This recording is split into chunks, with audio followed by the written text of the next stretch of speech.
Good afternoon, everyone.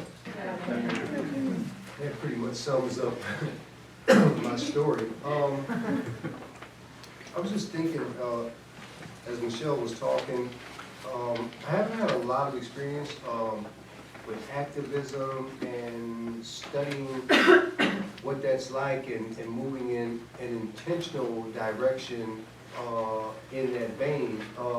What I've done is it's kind of been organic, but one of my driving factors is I'm an angry black man, right? You know, and I remember in some of my classes at school, we used to do these mock sessions, and I would always say to my instructor, I'm not playing the angry black man. Right? And then 4 months ago, it just hit me like a ton of bricks. Melvin, you are the angry black man, you know, and I am, you know, and I think I've got a lot of right to be honest with you. But I work diligently at not letting that anger come out sideways or letting that anger implode upon me, right? And so I try to use it in a way to create some sort of change. And it seems like the universe has put me in a position to try to make a difference. As Mary alluded to, I'm the co-director of a mentor program that mentors men and women returning home from prison. I spent 13 years of my life in prison, on and off. And so I've got some experience with that. And I am the founder of an organization called Revitalize Growers Association, and I was sharing with Michelle earlier, I don't know how that happened.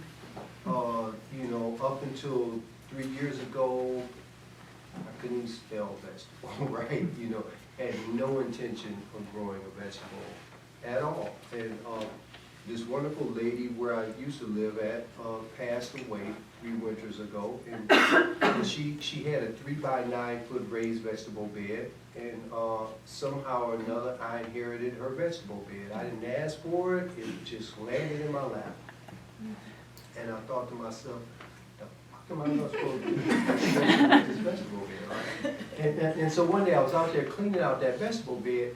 The next spring, and I swear to you, I could feel, and her name was Verna, and God bless her, and she rests in peace.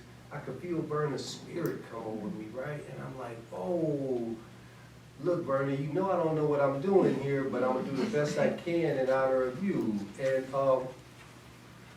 And so I grew some vegetables. I didn't get a chance to eat any of them. I had to share them with the squirrels and the rabbits, and they weren't too keen on sharing them with me. And a couple other things happened that year. I turned 50, and I watched this documentary called Food, Inc. And has anybody seen that? Food, Inc? Yeah. I was like, whoa, right? Like my government's trying to poison me. But more importantly, because I'm a bigger, I think in a big picture, I thought about, you know, like they're trying to poison a community of people who are marginalized, right? You know, and so that set me on to go into the farmer's market in Carytown, trying to figure out what a zucchini was, what an heirloom tomato was, stuff like that. And I'd be down there for an hour, and I'd see nobody that looked like me, right? And then I looked around at the people who were selling me my food, and they didn't look like me either. And here's my activism kicking in. I'm a firm believer that either you've got a seat at the table or your ass is on the menu, right? You know, and something in my spirit said, this is where you want to sit at the table at now. And so with that, I started We the People Growers Association, with the goal in mind simply at the time was to create these spaces within the community where people who normally wouldn't even say hello to each other in the course of a day could come together, grow some food, care about their environment, share dialogue with each other, and start caring about each other. And so that was my motivating factor. And I started a community garden, as Mary talked about, with a director of Parkridge Community Center on the south side of Ypsilanti. Parkridge Gardens, and then I became a member of a farming cooperative last year.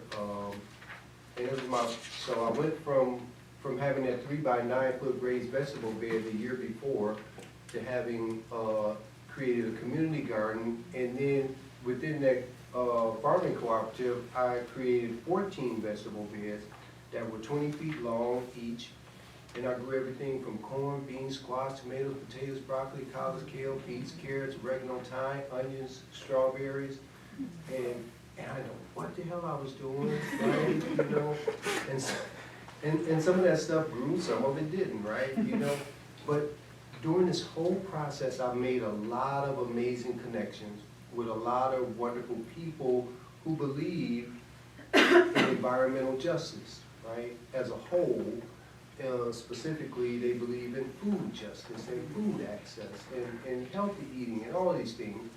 And from being a member of that cooperative, I started like a Helping Hands Saturday.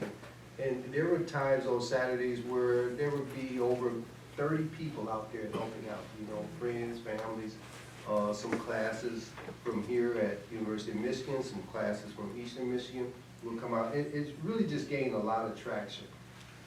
And I'm no longer a member of that cooperative, but what I did, as Mary alluded to, I helped another organization create or refurbish another community garden. And next year I've got an opportunity to enter into a land lease agreement with a church in Ypsilanti Township in a marginalized, predominantly African American community to create what I would like to think of as a community-based enterprise model that can support a workforce of men and women returning home from incarceration. And there's a lot of overreaching environmental justice issues that come from that. You know, I didn't really know that, right? You know, I just want to build community, right? You know, that's my jam, right? And one thing community needs are jobs, right? You know, you can do a lot of things for communities, but if ain't no damn jobs, right? It you know, it just doesn't hold that kind of thing here.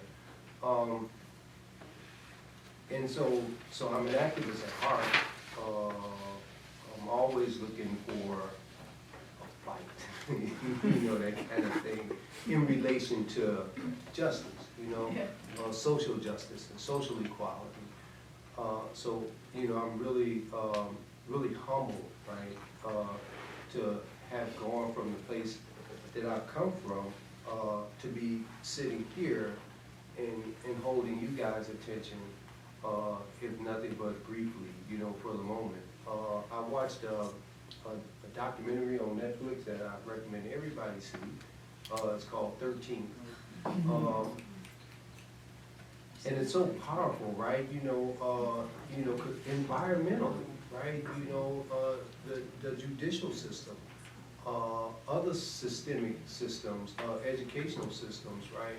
You know, track black men and black boys, right, to a point of incarceration. It chews black boys and black men up, you know, and that's done by design, right? And so I want to create an alternative system, right, that will help some of these black boys and these black men who come home not have to repeat that cycle, but gain some stability within their community in a way where their children, you know, will stand a better chance of not following in that footstep or in that path. I had a praying grandmother when I was growing up as a kid, and she passed away in 2009, and she put a whole lot into me. You know, she put a lot into her grandson. It took a long time for those prayers, I kind of think, to come into play, but I would like to think that she's pretty happy with my performance now.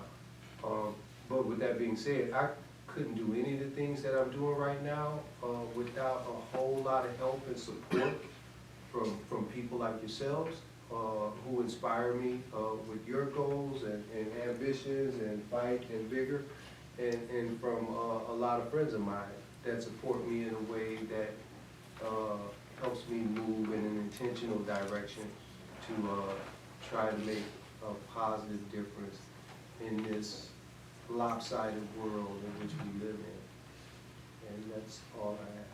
Thank you.